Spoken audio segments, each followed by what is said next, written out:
बहुत स्वागत है एक बार फिर से आप सभी का आपके अपने कार्यक्रम सिंगरौली जंक्शन में। आप सुन रहे हैं रेडियो ऊर्जा FM 89.6 ऊर्जा धानी आपकी वाणी।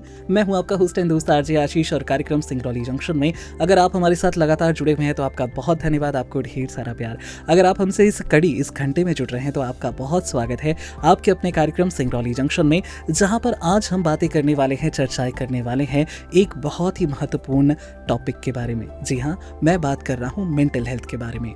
मेंटल हेल्थ जो हमारी फिजिकल हेल्थ से भी ज़्यादा इंपॉर्टेंट है, और क्योंकि इसी पर डिपेंड करता है कि आपकी फिजिकल हेल्थ कितनी अच्छी होने वाली है। तो ये मेंटल हेल्थ आखिर है क्या, और इस मेंटल हेल्थ को और बेहतर और बेहतरीन बनाने के लिए हमें क्या कदम उठाने चाहिए, उस पर ढेर सारी चर्चाएं करने के लिए हमारे साथ जुड़ रही हैं डॉक्टर पायल जायसवाल, जो कि MPhil इन क्लिनिकल साइकोलॉजी हैं, और हमारे साथ आज जुड़कर मेंटल हेल्थ की ढेर सारी बातें आज आपसे साझा करने वाली हैं। तो आइए सबसे पहले स्वागत कर लेते हैं आज के हमारे इस बहुत ही प्यारे से शो में डॉक्टर पायल जायसवाल जी का। पायल जी, बहुत स्वागत है आपका हमारे कार्यक्रम में। कैसे हैं आज आप मैम?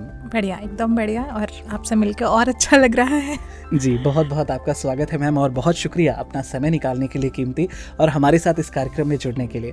तो मैम चलिए आपकी जर्नी से ही शुरुआत करते हैं। मैम, कैसी रही आपकी ये पूरी जो जर्नी है अभी तक की, जो आपका सफ़र है आपके करियर एकेडमिकली अगर बात किया जाए, एकेडमिक्स से अगर बात करें या फिर आपके वर्किंग करियर की बात करें, तो अभी तक का सफ़र कैसा रहा मैम?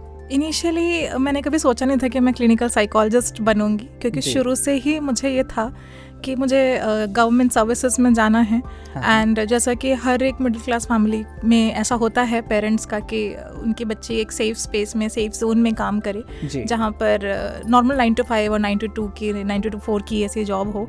सो मैं भी उसी चीज़ को फॉलो कर रही थी। एंड इनिशियली मैंने UPSC के लिए आई स्टार्टेड माई करियर ऐसे प्लान करके कि हमको जाना है उसमें। बट वही कहते हैं ना हमें कि हम जो सोचते हैं वो नहीं होता है, कई बार वो होता है जो हमने कभी सोचा भी नहीं होता है। Simply I completed my graduation from BHU only, Varanasi में। And then I enrolled in my masters, और उसमें सेकेंड ईयर में we need to choose from the like वहाँ पे मास्टर्स में साइकोलॉजी के बहुत सारे ब्रांचेस होते हैं। तो हमें उसमें से चूज करना पड़ता है कि कौन सा वाला ब्रांच के साथ हमें जाना है। So I choose as clinical psychology, क्योंकि वो शुरू से ही बहुत फैसिनेट करता था देख करके। एंड कि कैसे होता है, क्यों नहीं हम इनके लिए कुछ कर सकते। और हमारे आसपास भी ऐसे बहुत सारे लोगों को जब हम देखते थे तो हमें लगता था कि इनके लिए कुछ तो करना चाहिए। पर वही है कि जब तक इन डेप्थ हमें चीज़ें पता नहीं है तब तक हम कुछ कर नहीं सकते। एंड ग्रेजुअली सेकेंड ईयर में I got the chance to go for the internship training. वहाँ से मुझे थोड़ा सा लगा कि ओ अच्छा, मैं भी कर सकती हूँ। मतलब for that I don't want to go for any MBBS kind of a course, और बहुत डिटेल्ड ऐसा कुछ नहीं करना है। नो डाउट यहाँ पे भी बहुत मेहनत करनी पड़ती है, बट ये एक रास्ता है जिसमें हम जा सकते हैं, कर सकते हैं। देन उसके बाद तब भी आई वॉज नॉट क्लियर कि मैं कर पाऊँगी, क्योंकि दिमाग में अभी भी वही चीज़ें थी कि गवर्नमेंट जॉब में जाना है।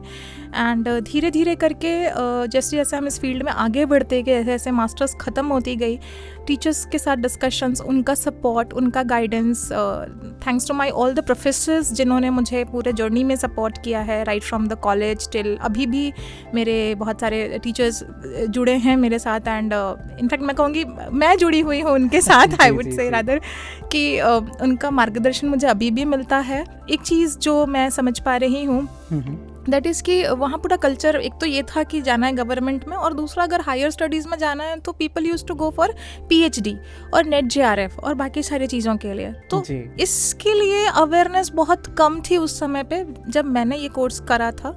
And at the end of the like when I completed my masters, about to complete my masters, उस टाइम पे मुझे इस कोर्स के बारे में पता चला। एंड जो कोर्स मैंने किया है लाइसेंस्ड क्लिनिकल साइकोलॉजिस्ट बनने के लिए, that is MPhil in clinical psychology, जो रिहैबिलिटेशन काउंसिल ऑफ इंडिया के द्वारा चलाया जाता है। अच्छे एंड रिनाउंड यूनिवर्सिटीज़ में ये चलते हैं। 2 साल के प्रॉपर रेजिडेंशियल ट्रेनिंग होती है इस चीज़ की, जहाँ पे एज अ हम बोल सकते हैं ट्रेनी, MPhil ट्रेनी, हम जैसे नॉर्मल OPD 9 to 1 और 8 to 12 ऐसे करके टाइमिंग हमारी हुआ करती थी। और उसमें हम जो है अपने सीनियर प्रोफेसर्स के साथ बैठ करके प्रॉपर OPD देखा करते थे। एंड देन हमारी क्लासेस हुआ करती थी। ग्रेजुअली धीरे धीरे करके मेरे ये 2 साल की जर्नी समहाउ कंप्लीट हुई MPhil इन क्लिनिकल साइकोलॉजी। एक चीज़ मैं यहाँ पे क्लियर करना चाहूँगी कि people are confused many a times कि MPhil तो बहुत पहले बंद हो चुकी है, तो ये कौन सी MPhil है? क्योंकि एक वो MPhil जो 1 ईयर कोर्स हुआ करती थी जो बहुत पहले बंद हो गई, वो मेरे इस फील्ड में आने के काफ़ी पहले बंद हो गई थी। बट जो रिहेबिलिटेशन काउंसिल ऑफ इंडिया है, जो हमें ये लाइसेंस प्रोवाइड करता है कि हम इंडिपेंडेंटली प्रैक्टिस कर सकते हैं अपना सेटअप डाल करके, और हम मेंटल हेल्थ के फील्ड में इंडिविजुअली प्रैक्टिस कर सकते हैं। तो इस चीज़ के लिए ये कोर्स करना it's very important. And after completing my course मैंने 2-3 साल ऐसे जॉब में अपना टाइम दिया। पर्सनली आई वांट कि मैं थोड़ा सा अपने आप को पॉलिश करूं, मुझे अपने आप को पॉलिश करना था कि मैं एकदम घिसना अपने आप को कि एकदम जितना हम रगड़ के काम कर रहे हैं और जितना ज़्यादा हम सीख सकें। So I started and after 3 years I thought to start something new, something for अपने हिसाब से बेसिकली करना जो मैं चाहती थी, कि जो चीज़ें मुझे जहाँ लैक लग रही हैं, जहाँ पे, क्योंकि हम एज ए एम्प्लॉई कई बार करेक्शंस नहीं कर सकते, कई बार अमेंडमेंट्स नहीं कर सकते। सो येस, उसके बाद when I thought of this, तो कोविड का टाइम आ गया और दैट टाइम पे स्टार्टेड ऑनलाइन मैंने देना शुरू किया अपनी services. And after this then I started my clinic. Okay, so एक लॉन्ग और एक बहुत ही सक्सेसफुल जर्नी है आपकी। बट जो ये डाइवर्जन्स हुए मैम, जैसे कि आपने बताया कि पहले आप गवर्नमेंट की तरफ ज़्यादा झुकाव था और फिर उसके बाद धीरे फिर आपने क्लिनिकल साइकोलॉजी की तरफ आप मुड़ गए, तो मैम ये डाइवर्जन्स जो थे, ये डाइवर्जन्स एक लाइन से दूसरी लाइन में आना कितना मुश्किल था? और एक और सवाल मैं यहाँ पे ज़रूर आपसे जोड़ दूंगा कि ये क्लिनिकल साइकोलॉजी, ये जो पूरा टर्म ही है, अगर इसे ही आपको एक्सप्लेन करना हो तो इन दोनों सवाल के प्लीज़ जवाब दीजिए। तो initially it was a kind of a roller coaster for me, कि मैं सुबह से लेके लाइक हमारी क्लासेस मॉर्निंग 8 बजे से होती थी कॉलेज में। दैट टू मैं तब भी मैंने मास्टर्स मैंने BHU से ही किया है, तो 8 से 2 मेरी क्लासेस हुआ करती थी। एंड उसके बाद 1 घंटे का टाइम मिलता था हमें, लंच वंच किया, वो किया, एंड सेकंड हाफ में मैं UPSC के कोचिंग के लिए भाग जाया करती थी। तो तब तक तो चीज़ें तब तक ठीक थी जब तक कि मेरी इंटर्नशिप शुरू नहीं हुई थी। When I enrolled into the internship part, तो वो उसका टाइमिंग अगेन जैसे मैंने आपको MPhil ट्रेनिंग का बारे में बताया, वो भी वैसा ही था 1 महीने का। तो वहाँ पे मेरी कोचिंग क्लासेस मिस होती थी एंड मेरा टीचर वाज लाइक, जो मेरे जो गाइड थे, जो डॉक्टर के साथ जिनके साथ मैं बैठ के प्रैक्टिस करती थी सर के साथ, प्रैक्टिस क्या ही, मतलब एज ए इंटर्न हम सिर्फ ऑब्जर्वेशन कर सकते थे एंड थोड़ा बहुत उनके सुपरविजन में चीज़ें कर सकते थे। He used to observe me and अलग अलग डॉक्टर के साथ पोस्टिंग लग रही है, तो दिख रहा है कि मैं एक तरफ पेशेंट को ऑब्जर्व भी कर रही हूँ और एक तरफ मेरी कॉपी और नोट्स खुले हुए हैं। एक दिन ऐसा हुआ कि सर की OPD खत्म होने के बाद ही कॉल्ड मी इन, उन्होंने कहा कि बेटा तुमसे कुछ बात करनी है। I was like okay sir please बताइए। तो उन्होंने मुझे पर्सनली वैसे बुला के बैठाया ना, तुम कंफर्टेबल हो बात करने के लिए? मैंने कहा यस सर। उन्होंने प्रॉपर कंसेंट और साथ कंफर्टेबली बिठा करके एंड ये आस्क के क्या चल रहा है क्यों परेशान हो? तो मैंने कहा नहीं सर सब कुछ तो ठीक है। तो उन्होंने कहा नहीं, आई ऑब्जर्व्ड यू, लाइक मैं तुम्हें 3-4 दिन से देख रहा हूँ, तुम ना परेशान सी रहती हो, तुम्हारा ध्यान कहीं रहता है, और मैं खुद इस चीज़ का एक्सपर्ट हूँ, तो आई कैन फील दिस। बताओ कि क्या दिक्कत है? अगर तुम्हें मुझसे बात करने में दिक्कत है तो मैम भी हैं, तुम चाहो तो उनसे भी बात कर सकती हो, पर बात करो। तुम अगर यहाँ हो तो तुम्हें यहाँ का पूरा फ़ायदा मिलना चाहिए करके। आई वॉज लाइक कि ओके सर। फिर मैंने उनको बताया, झूठ नहीं बोलती, आदत में नहीं है तो बोल नहीं पाती कि सर देखो ऐसे ऐसी बातें हैं, मेरा ये भी चल रहा है, ये भी, चाहे पापा वॉन्ट्स, मतलब पेरेंट्स वॉन्ट्स बेसिकली कि मैं ऐसे ऐसे जाऊँ, और मेरा मुझे इधर भी अब इंटरेस्ट आने लगा है। अब मैं कंफ्यूज रहती हूँ या कई बार लॉस्ट रहती हूँ, बिकॉज मेरा वाइवा रहता है शाम के टाइम पे, या MCQ वाले टेस्ट रहते हैं, कुछ रहता है मेरा कोचिंग में जी। तो उन्होंने मुझे कुछ नहीं बोला, उन्होंने मुस्कुराए और मुझे बोला ठीक है जाओ ध्यान रखा करो, भेज दिया उन्होंने मुझे। फिर नेक्स्ट डे उन्होंने मुझे फिर बुलाया लंच टाइम पे एंड ही आस्क के अपने बारे में कुछ चीज़ें मुझे दो। बेसिकली वो मेरी काइंड ऑफ काउंसलिंग कर रहे थे, not exactly active but passive, कि वो मुझे हेल्प कर पाएँ कि मुझे कहाँ जाना है लाइफ में। Exactly. क्योंकि वो मतलब मुझे लगा कि एज अ टीचर उन्होंने शायद मेरे लिए बहुत बड़ा काम किया है, कि मुझे वो क्लैरिटी उन्होंने दी कि मैं अपने लाइफ में आज यहाँ पहुँच पाई हूँ। बिकॉज किसी भी स्टूडेंट के लिए मार्गदर्शन बहुत ज़रूरी है, उसके स्ट्रेंथ को निकाल करके लेके आना, it's again a big challenge and फिर उन्होंने मुझे मैम के पास भेज दिया, जिनके लिए वो मुझे बोल रहे थे जी। तो फिर मैम ने ना मेरी सारी चीज़ों पे काम करा एंड शी वाज लाइक कि देखो तुम्हारे अंदर दोनों चीज़ें हैं, तुम अच्छी वो भी बन सकती हो, एज एन अच्छी ऑफिसर भी बन सकती हो, also you have a good communication skill, empathic हो, अंडरस्टैंडिंग हो, मतलब जो बेसिकली चीज़ें होनी चाहिए एक साइकोलॉजिस्ट के अंदर, you have all the traits, maximum traits you are having, तो चूज वाइजली और दो नाव पे पाँव मत रखो क्योंकि you are in masters. So तुम कंफ्यूज होगे बेटा, फिर एट द एंड ना तुम इधर की रहोगी ना तुम उधर की रहोगी। I was like okay ma'am. फिर भी मैं ओके तो मैंने बोल दिया था, पर हम पेरेंट्स को हाँ नहीं बोल सकते कि पापा मैं ये छोड़ना चाहती हूँ, वो पकड़ना चाहती हूँ, आई कांट, मतलब नहीं रिवर्ट बैक नहीं कर सकते थे। तो मैंने बोला कि चलो ठीक है। देन मैंने थोड़ा साइकोलॉजी का ये जो फील्ड है, क्लिनिकल साइकोलॉजी जो है, मैंने इसको एक्सप्लोर करना शुरू किया कि अगर मैं कल को इसको परस्यू भी करती हूँ तो when I started getting into this more and more, तो क्या रोल्स हो सकते हैं, क्या रिस्पॉन्सिबिलिटीज़ हैं, मैं कितना अपने आप को डेडिकेट कर सकती हूँ, मैं कितना अपने आप को इन्वॉल्व कर सकती हूँ, मैं अपना दायरा कितना स्ट्रेच कर सकती हूँ ग्रेजुअली, धीरे धीरे धीरे धीरे करके। जो इसको मैं बोला बहुत वियर्ड चीज़ हुई वो ये कि जितनी बार मेरे कोचिंग में मेरे एग्ज़ाम्स हुआ करते थे, मेरा आई डोंट नो वेदर ये सही जा रहा है कि नहीं, बट ट्रस्ट मी हफ्ते में एक एक्सीडेंट फिक्स था मेरा। स्पेशली उस दिन जिस दिन मेरा वाइवा होने वाला है, मेरा टेस्ट होने वाला है, टेस्ट सीरीज चलने वाली है, कुछ होने वाला है। एंड सबसे मज़े की बात, जिस दिन मेरा फर्स्ट अटेम्प्ट था, फाइनल अटेम्प्ट मुझे देना था, उस दिन ही आई गॉट हॉस्पिटलाइज्ड एक रात पहले कि कल मॉर्निंग में मुझे जाना है, और आज रात की रात I was hospitalised in emergency ward. तो मुझे लगा कि आई गेस ये ईश्वर का इशारा है मे बी, या किस्मत का तकाजा, I don't know what it was, but yes मैंने सोचा कि बस ख़त्म करना है। And then I left UPSC and sir ma'am यहाँ पर एक चीज़ बड़ी इंटरेस्टिंग है आपकी पूरी, ये जो पूरी जर्नी है आपकी, एक बहुत ही इंटरेस्टिंग चीज़ मुझे इसमें सुनाई दी और समझ में भी आई, ये कि वो जो एक फेज़ था जब आपके सर ने आपकी वो उस प्रॉब्लम को पकड़ा और फिर आपने उस प्रॉब्लम को बताया, डिस्कस किया, और यहीं से मेंटल हेल्थ का वो इश्यू शुरू होता है कि जब पहले आप फ्रस्ट्रेटेड थे, बाद में ये गॉट क्लैरिटी। तो यहाँ पर ये चीज़ समझनी बहुत ज़्यादा ज़रूरी है कि अगर आप किसी भी प्रॉब्लम से जूझ रहे हैं तो किसी एक्सपर्ट से बात करिए, क्योंकि जब तक आप एक्सपर्ट से बात नहीं करेंगे, और वो एक्सपर्ट कोई डॉक्टर हो ऐसा ज़रूरी नहीं है, आपके पेरेंट्स हो सकते हैं, आपकी फैमिली हो सकती है, आपके फ्रेंड्स हो सकते हैं, आपके सिबलिंग्स हो सकते हैं, ये आपको सही राह दिखाने की कोशिश कर सकते हैं, आपको प्रॉब्लम्स के सोल्यूशन दे सकते हैं। जैसा कि मैम को अपनी प्रॉब्लम का सोल्यूशन मिला, और जो दो चॉइसेस उनकी लाइफ में बहुत ज़्यादा उन्हें हैकल कर रही थी, उनमें से एक को इन्होंने चुना, और आज एक सफल करियर के साथ हमारे साथ और आपके साथ हमारे साथ इस स्टूडियो में बैठी हुई हैं और आपसे बातें कर रही हैं। तो सफलता तब मिलती है जब प्रॉब्लम्स के बारे में आप डिस्कस करते हैं। अपने आप में घुटते रहना मेंटल इश्यूज़ को ही बढ़ावा देता है। तो चलिए इसी मेंटल इशू के बारे में बहुत सारी बातें करते हैं डॉक्टर पायल से। डॉक्टर पायल, मेंटल हेल्थ, दो शब्द में, ये जो दो शब्द हैं बड़े इंपॉर्टेंट है किसी के भी लाइफ में, और ख़ासकर आज के इस टाइम में, क्योंकि हर एक चीज़ जो है आज कहीं ना कहीं आपकी मेंटल पीस को डिस्टर्ब करने में लगी हुई है। तो मैम, मेंटल हेल्थ आपके हिसाब से क्या है? ओके, हेल्थ हम सब जानते हैं, स्वस्थ रहना हम सबको लगता है कि हमारा स्वस्थ रहना बहुत ज़रूरी है अगर हम जीवन में कुछ अच्छा करना चाहते हैं, रहना चाहते हैं, एक सुखी जीवन, शांत जीवन, कोई सा भी जीवन जी रहे हैं, पर स्वस्थ रहना इम्पॉर्टेंट है जी। अब स्वस्थ रहना किन किन मायनों में, मतलब किस किस पैरामीटर पे अगर हम बात करें, तो माइंड एंड बॉडी दोनों का।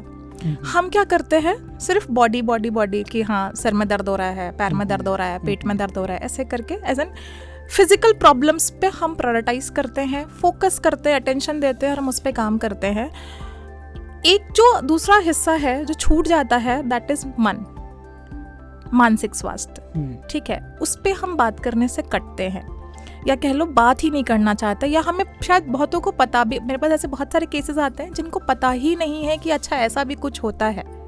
जिस चीज़ को हमें लगता है, यूजुअली मैं ओपीडी में थोड़ा सा ओपीडी का रेफरेंस दे रही हूँ विदाउट डिस्क्लोजिंग एनीबॉडीज कॉन्फिडेंशियलिटी, कि जिसको लगता है कि अरे ये तो मनमानी है, ये तो आलस है, ये तो सुस्ती है, हम ये कभी कभी नहीं ध्यान दे पाते हैं या समझ ही नहीं पाते हैं कि ये शायद नॉर्मल आलस से कुछ ज़्यादा हो सकता है, नॉर्मल परेशानी से कुछ ज़्यादा हो सकता है, नॉर्मल सुस्ती, घबराहट, बेचैनी से कुछ ज़्यादा भी हो सकता है। इन जनरल घबराहट होना, चिंता, टेंशन, अनईजी फील होना, नींद ना आना कभी कि चलो आज मन बहुत दुखी है इसलिए सो नहीं पा रहे हैं, दैट इज़ क्वाइट नॉर्मल, वो मैं कंसिडर करती हूँ। बट अगर ये इतना ज़्यादा हो रहा है कि आपके लाइफ के जितने भी डोमेन्स हैं, कि पर्सनल लाइफ में प्रॉब्लम्स आ रही हैं, प्रोफेशनल लाइफ में आप सफ़र कर रहे हैं, आपका सोशल लाइफ हैम्पर हो रहा है, तो इट मीन्स इट्स हम बोल सकते हैं मेजर साइन है कि आप कहीं ना कहीं मानसिक रूप से परेशान चल रहे हैं। इसीलिए आप अपने लाइफ के जितने भी डोमेन्स हैं,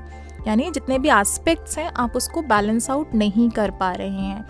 तो मैं यही बोलूँगी कि मानसिक स्वास्थ्य की जब हम बात करते हैं तो न सिर्फ हम शरीर की समस्याओं बल्कि मन में उठ रही जितनी भी कन्फ्यूजन्स हैं, जितने भी तनाव है, जितने भी टेंशन्स हैं या विचारों में जो चीज़ें आ रही हैं, हमें उसको भी इक्वली इम्पोर्टेंस देनी है, हमें उस पर भी काम करना है। जी, तो मैम यहाँ पर एक चीज़ जो समझ में आ रही है, मेंटल हेल्थ, जो मन के अंदर जो चीज़ें चल रही हैं, क्योंकि मन आजकल शांत हो गया है, आजकल इंटरनेट हो गया है, सोशल मीडिया हो गया है, रील्स हो गए हैं, तो दिमाग को खुद के बारे में सोचने का तो समय ही नहीं है, वो तो हमेशा ही इन सारी चीज़ों में उलझा हुआ है।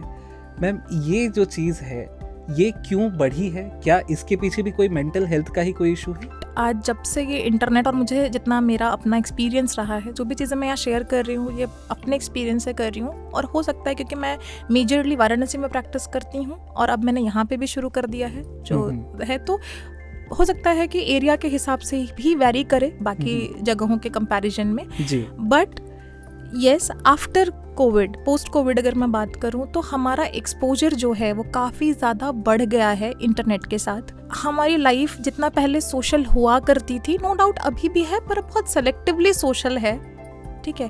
पहले यूजुअली हम नहीं कह रहे कि उसके पहले नहीं था, उसके पहले भी था, पर धीरे धीरे था, बहुत स्लोली था।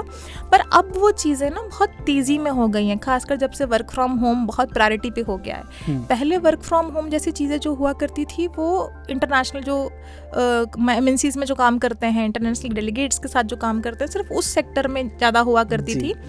अब ऐसा हो गया है कि स्कूल फ्रॉम होम हो गए हैं। स्पेशली मैं अगर देखूँ तो जैसे छोटे बच्चे हैं, कुछ फेस्टिवल है या कुछ ऐसा हो गया है, ये चीज़ें हैं वहाँ पे कि अगर फेस्टिवल है, ऐसा कुछ है, और या फिर कुछ मेजर शहर में कुछ ऐसा हो रहा है, ओकेजन है, तो वो कोशिश करते हैं कि चलो आज की क्लास ऑनलाइन हो जाएगी जी।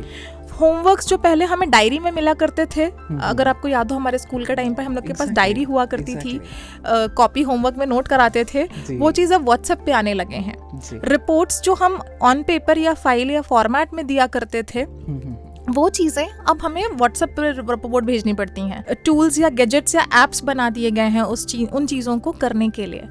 नो डाउट प्रोग्रेस करना अच्छी बात है, बहुत अच्छी बात है, और जैसा कि हर चीज़ के प्रोज एंड कॉन्स होते हैं, तो इसका भी जो मेजर प्रोज एंड कॉन्स है वो यही है कि हर टाइम हम जो है ज़्यादा करके स्क्रीन पे, मोबाइल पे देते रहते हैं। डिजिटलाइजेशन इतना ज़्यादा बढ़ गया है कि जिसकी वजह से अच्छा कैसा होता है ना, हर चीज़ का, अभी आप कुछ भी शॉपिंग करने जाइए ना, आपको आपका नंबर मांगते हैं, हाँ जी, ठीक है। हाँ, अब नंबर आपके पास, अब आपने नंबर तो दे दिया, हाँ, अब आपको लगा कि चलो ठीक है मेरे पास ऑफर्स आएंगे, चीज़ें आएंगी, पर कई बार वो चीज़ें इतना ज़्यादा हो जाती हैं कि ना चाहते हुए भी अगर 10 बार आपके पास एडवर्टीजमेंट आ रहा है तो आप 11वीं बार आप खोल लेंगे कि लाओ यार मैं देख ही लेता हूँ।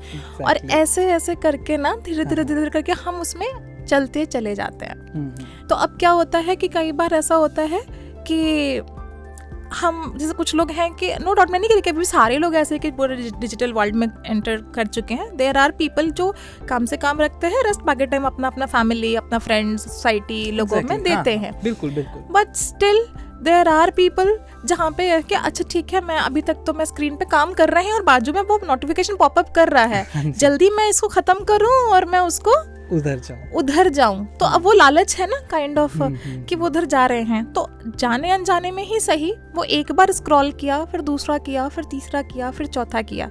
अच्छा ठीक है, एक तो ये रीजन हो गया।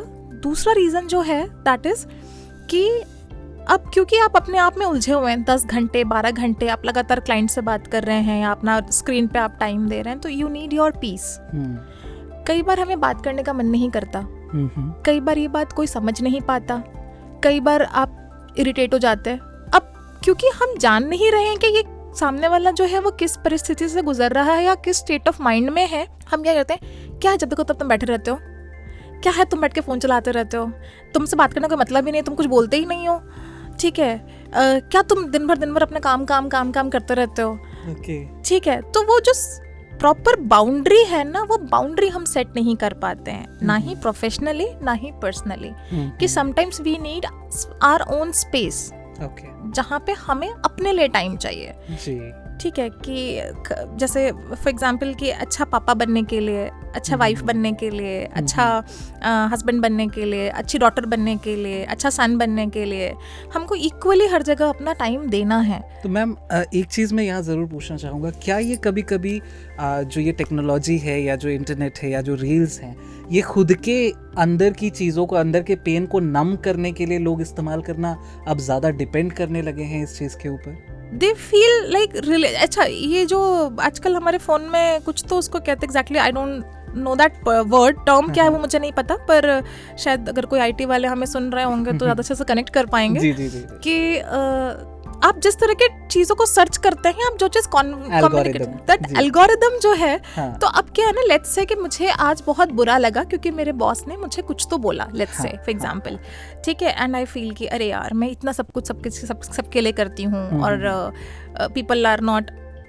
Even try to understand my situation, वो बस अपना चीज़ थोप के चले जा रहे हैं, वो मेरा स्टेट ऑफ माइंड नहीं समझ रहे हैं कि आपको लग रहा है कि मैं 10 का 10 कर सकती हूँ, पर मुझे पता है कि आज मैं 7 से ऊपर नहीं जा सकती क्योंकि मेरी क्षमता ही नहीं है, आज मेरी हिम्मत नहीं हो रही कि मैं 10 में से 7 काम भी ठीक से कर पाऊँ, ठीक है। अब इस चीज़ की वजह से मैं परेशान हूँ, अच्छा ठीक है, कुछ मैंने ऐसी बात करी या कुछ अपने में बड़बड़ा लिया या कुछ नहीं भी किया, तो किसी एक रील स्क्रॉल कर रहे हैं क्योंकि वो सबसे इजी लगता है अभी, ठीक है। जब मन उदास होता है ना, जब हम परेशान होते हैं, एंड इन सब कंडीशंस में हमारी फंक्शनैलिटी कम हो जाती है, हमें निकलने का मन नहीं करता, हमें उठने का मन नहीं करता, हमें कुछ करने का मन नहीं करता, हमारा मन करता है हम बस जहाँ जैसे हैं वैसे पड़े रहें। कई बार ऐसा होता है कि हम करवट भी चेंज करना नहीं चाहते, लगता है कि अगर मैं ऐसे करके लेटी हुई हूँ ना तो वो हाथ सुन्न हो जाएगा, लेकिन आई डोंट वांट टू कि मूव करे यार, कौन मूव करने जाए, मतलब नेगेटिविटी उस लेवल पर हमारी चली जाती है, ठीक है। तो अब ऐसे में अगर हम किसी भी एक रील पर, ऐसे रील पर रुक गए जो मुझे ये एहसास करा रही है कि yes I am feeling all this kind of issue, अब वहाँ पर कैसा है ना कि आपका जो भी आप यूज़ कर रहे हो उसने आपका एल्गोरिदम समझ लिया, अब आपको वैसे ही रील्स दिखाएगा, है ना। तो हर जगह माइनस प्लस नहीं होता है, यहाँ पर और माइनस हो जाता है, ठीक है। तो वो चीज़ें और ख़राब हो जाती है कि अच्छा ठीक है, फिर हम और उसी नेगेटिविटी के गर्त में चलते चले जाते हैं। कई बार आई हैव सीन लोगों को वो बहुत रो रहे होते हैं, दुखी होते हैं। कुछ लोग होते हैं कि चलो रात गई बात गई, सुबह उठे वापस अपने उस पे चले गए और वापस वही एक मोनोटोनस सी जिंदगी जी रहे हैं। तो वो ना तो बहुत खुश ही होते हैं ना बहुत दुखी ही होते हैं, वो बस एक सफ़र कर रहे होते हैं, वो बस काट रहे होते हैं। सिर्फ काटना भी is not enough, it's not good कि चलो ठीक है आप कंप्लेंट नहीं कर रहे हैं कि see I am suffering with so and so, आपको उस टाइम पे ना बहुत खुशी भी नहीं होएगी कि आपको बहुत चीज़ें मिल जाएंगी लाइफ में, बट ठीक है यार मिल तो गया, क्या ही फर्क पड़ता है। अचीवमेंट्स भी अच्छी नहीं लग रही हैं, अच्छी लग रही हैं बट आप उसको एंजॉय नहीं कर पा रहे, वो एक चीज होती है। सो रादर वो अपने फीलिंग्स को नम नहीं करते, वो उसके साथ चलते चले जाते हैं, एडजस्ट कर लेते हैं, वो अडैप्ट कर लेते हैं। तो दोस्तों, हम बातें कर रहे थे मेंटल हेल्थ के बारे में डॉक्टर पायल जायसवाल के साथ। अगले भाग में जब मिलेंगे तो बातें करेंगे पॉजिटिव और नेगेटिव माइंडसेट की, कैसे ये हमारे जीवन पर असर डालता है और इसको सुधारने के लिए हमें क्या क्या करना है, उस पर बहुत सारी चर्चाएं करेंगे। आपके अपने कार्यक्रम सिंगरौली जंक्शन में रेडियो ऊर्जा FM 89.6 ऊर्जा धानी आपकी वाणी पर